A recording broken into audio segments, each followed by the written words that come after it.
வணக்கம். JK channel மூலம் வரவேற்கிறேன்.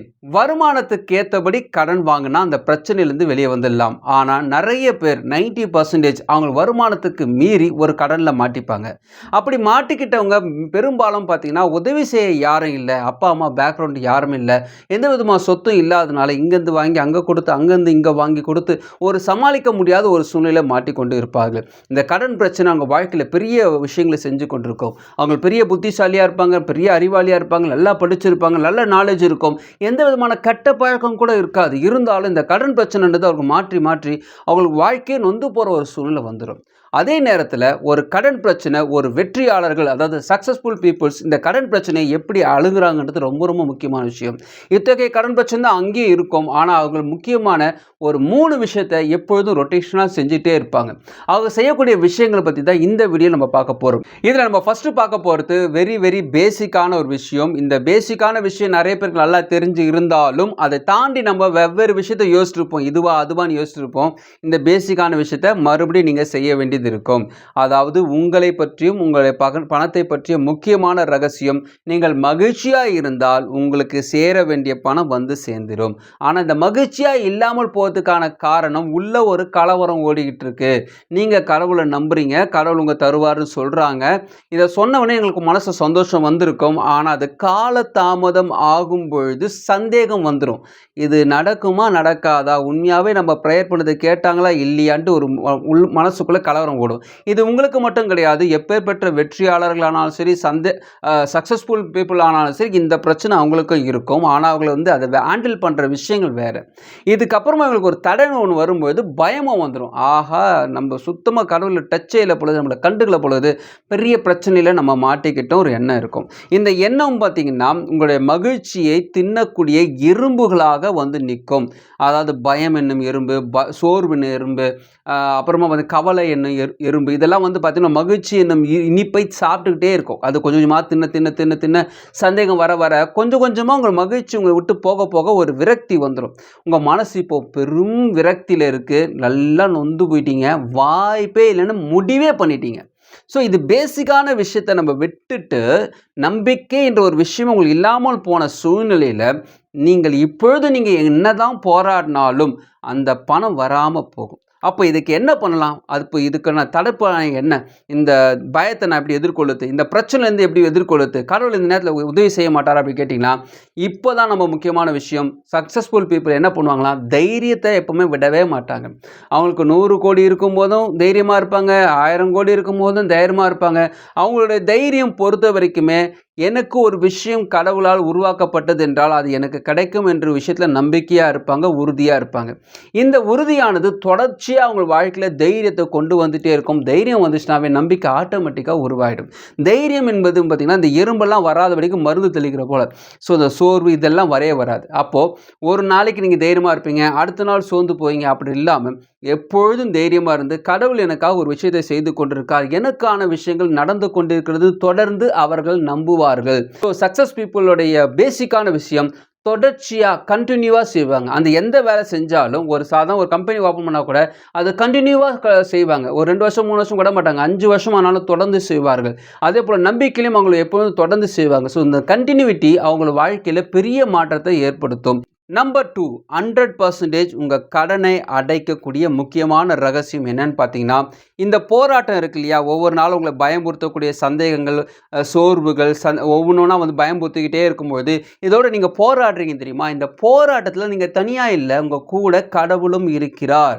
ஸோ இந்த கடவுள் கூட இருக்கிறான்ற ஒரு நம்பிக்கை எப்பொழுதும் சக்ஸஸ்ஃபுல் பீப்புள் மனசில் ஓடிக்கொண்டே இருக்கும். இதில் அவங்க எப்படி ஹேண்டில் பண்ணுவாங்கன்னா, 100% வெற்றி பெறக்கூடிய ஒரு போராட்டத்தில் நாம் இருக்கிறோம், இதில் கூட கடவுள் இருக்கிறார், நம்ம தான் வின் பண்ண போகிறோம், நம்ம 100% நம்ம தான் இதில் ஜெயிக்க போகிறோம் நல்லா தெரிஞ்சது போல் அவங்க மனசில் உறுதியாக நம்புவாங்க.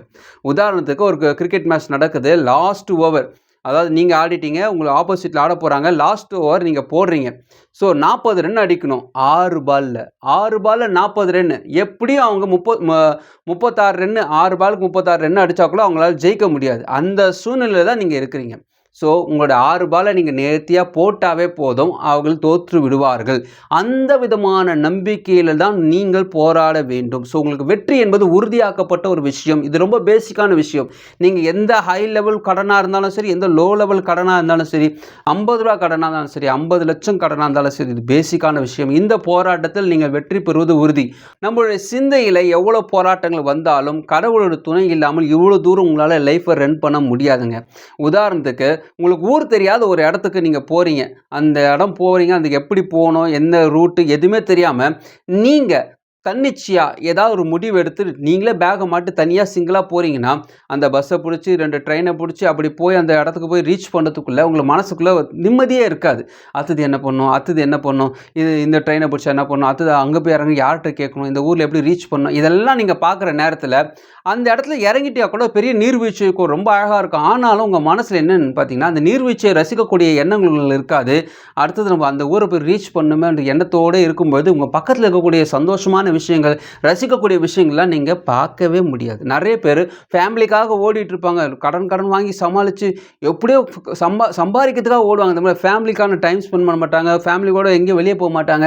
இதெல்லாம் அவங்களுக்கு வாழ்க்கையில் நடக்கக்கூடிய விஷயத்தெல்லாம் மிஸ் பண்ணிவிட்டு, ஏன்னா அவங்கள பொறுத்த வரைக்கும் அந்த டார்கெட்டை முடிக்கணும், அந்த விஷயத்தை நம்ம செஞ்சு முடிச்சிடணும், நான் தான் செய்யணும், யார் என் கூட இல்லை, அந்த ஒரு தாகத்தோடு ஒரு வெறித்தனத்தோடு ஓடிட்டு இருப்பாங்க.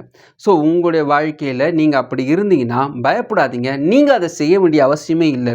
உங்களுடைய போராட்டத்தில் கடவுள் இருக்கிறார். அப்போது இந்த ஜேர்னியை கடவுள்கிட்ட கொடுத்துட்டீங்கன்னு வச்சுங்களேன், அந்த டூர் பேக்கேஜ் அவங்க எடுத்துப்பார். ஸோ உங்களை கைட் பண்ணுறது, நீங்கள் நிம்மதியாக டூர் பேக்கேஜ் போகிறவங்க யாரை பிடிக்கணும் என்ன பிடிக்கணும் கவலைப்பட மாட்டாங்களா, ஜாலியாக ஃப்ளைட்டில் போவாங்க, ஜாலியாக ட்ரெயினில் போவாங்க, எப்படியோ ரிசீவ் பண்ண ஒரு மனுஷன் இருப்பார் போர்டு வச்சுக்கிட்டு, அவர்கிட்ட போவாங்க, அழகாக ஒரு காரில் ஏற்றுவார். அடுத்தது எங்கே போனோம் அவர் ஹோட்டலில் அவரே விட்டுருவார், என்ன டைமில் வரணும் அவரே சொல்லுவார், எந்தெந்த ஏரியா போய் சுற்றி பார்க்கணும் அவரே சொல்லும்போது எதை பற்றி நீங்கள் கவலைப்படவே தேவையில்லை. அதே போல தான் கடவுள் உங்களுக்காக போராடும் போது இப்படி தான் உங்களுக்கு ஃப்ரீடம் கொடுப்பார்.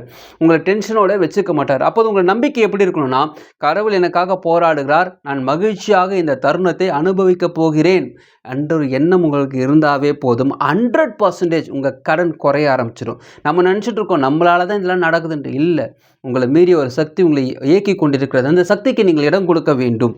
நம்பர் 3, மோசமான கடன் சூழ்நிலை நீங்கள் இருந்தாலும் பணக்காரனாக முடியும். அதுக்கு ஒரு முக்கியமான ரகசியம்.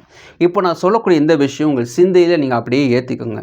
ஏன்னா ஒரு நல்ல ஒரு நிலம் இருக்குது வச்சுங்களேன், அதை ஒரு நல்ல ஒரு விதை போட்டிங்கன்னா வளரும். அதே நேரத்தில் ஒரு வறண்ட நிலம், தண்ணீர் இல்லாத ஒரு இடத்துல விதை போட்டிங்கன்னா வளராது. இது பேசிக்கான மக்கள் சொல்லக்கூடிய விஷயங்கள். ஆனால் யோசிச்சு பாருங்களேன், மோசமான ஒரு இடத்துல ஒரு பெரிய மரம் வளர்ந்துட்டுருக்கும். அது யாரும் தண்ணி ஊற்றிருக்க மாட்டாங்க, அதுக்கு எதுவும் விஷயம் செஞ்சுருக்க மாட்டாங்க. அது குப்பை தொட்டியாக இருக்கும், செவுரு இருக்கும், செவுரில் கூட சில மரம்லாம் வளரும். அதே போல் அது ஒரு காபா ஓரத்தில் இருக்கக்கூடிய ஒரு மரமாக இருக்கும். அதுக்கான சூழ்நிலைகள் இல்லை என்றாலும் மரம் வளரணும் கடவுள் முடிவு பண்ணிட்டார்னா வளர்ந்துடும். உங்களுடைய சூழ்நிலை மோசமான கடன் சூழ்நிலையாக இருந்தாலும் நீங்கள் வளர வேண்டும் என்று கடவுள் முடிவு பண்ணிட்டார்னா, கனி தரக்கூடிய மரமாகணும் முடிவு பண்ணிட்டார்னா, அது எப்பேற்பட்ட சூழ்நிலேருந்து மேலே கொண்டு வந்துடுவார். ஸோ இதை நீங்கள் நம்பணும். நீங்கள் குப்பையாக இருக்கக்கூடிய சூழ்நிலை இருந்தாலும் சரி, மற்றவர்களை அவமானப்படுத்தக்கூடிய வேதனை அளிக்கக்கூடிய சூழ்நிலை இருந்தாலும் சரி, உங்களுடைய வளர்ச்சியை யாரும் தடை செய்ய முடியாது. அது கடவுள் போட்ட விதை. அந்த விதையில் மேலே என்ன தான் பண்ணி என்ன விஷயங்கள் போட்டு மூடினாலும் ஒரு நாள் முளைச்சி வெளியே வரும். ஸோ அதனால் நீங்கள் இப்போ இருக்கிற சூழ்நிலையை வச்சு கடவுளை கால்குலேட் பண்ணாதீங்க. ஸோ மோசமான சூழ்நிலை எப்படி பணக்காரனாக முடியும், அதுக்கு தான் உழைக்கணுமா? இல்லை, நீங்கள் யோசிக்கணும், சிந்திக்கணும். உங்கள் சிந்தையில் இதை சந்தோஷமாக ஏற்றுக்கொண்டு கடவுள் என்னோடு பேசி கொண்டிருக்கிறார். இந்த வார்த்தை எனக்குள்ளே இருக்குது, இந்த வார்த்தை கண்டிப்பாக என் வாழ்க்கை பிரகாசமாக இருக்கொண்டு நீங்கள் அசை போட்டு கொண்டே இருக்க வேண்டும். ஸோ இந்த வீடியோவில் 3 விஷயம் சொல்லியிருக்கேன். இந்த 3 விஷயம் வெரி வெரி பேசிக்கான விஷயம். ஒருவேளை உங்களுக்கு கடவுள் நம்பிக்கை அதிகமாக இருந்தால் கூட நீங்கள் மறந்து போன விஷயத்தை மறுபடியும் உங்களுக்கு ரிப்பீட் பண்ணி சொல்லியிருக்கேன். மறுபடியும் இதை செஞ்சு பாருங்கள், மறுபடியும் யோசிச்சு பாருங்கள், மறுபடியும் நம்புங்கள், மறுபடியும் தைரியமாக இருங்கள். அப்படி நீங்கள் செய்யும்பொழுது மறுபடியும் ஒரு பூஸ்ட் வரும். அந்த பூஸ்ட் உங்களை மேலே கொண்டு வரும். இந்த வீடியோ உங்களுக்கு பிரோஜனமாக நினைக்கிறவங்க ஃப்ரெண்ட்ஸுக்கு ஷேர் பண்ணுவாங்க. பிரோஜனமாக மட்டும் மறுபடியும் பார்க்கலாம். வணக்கம்.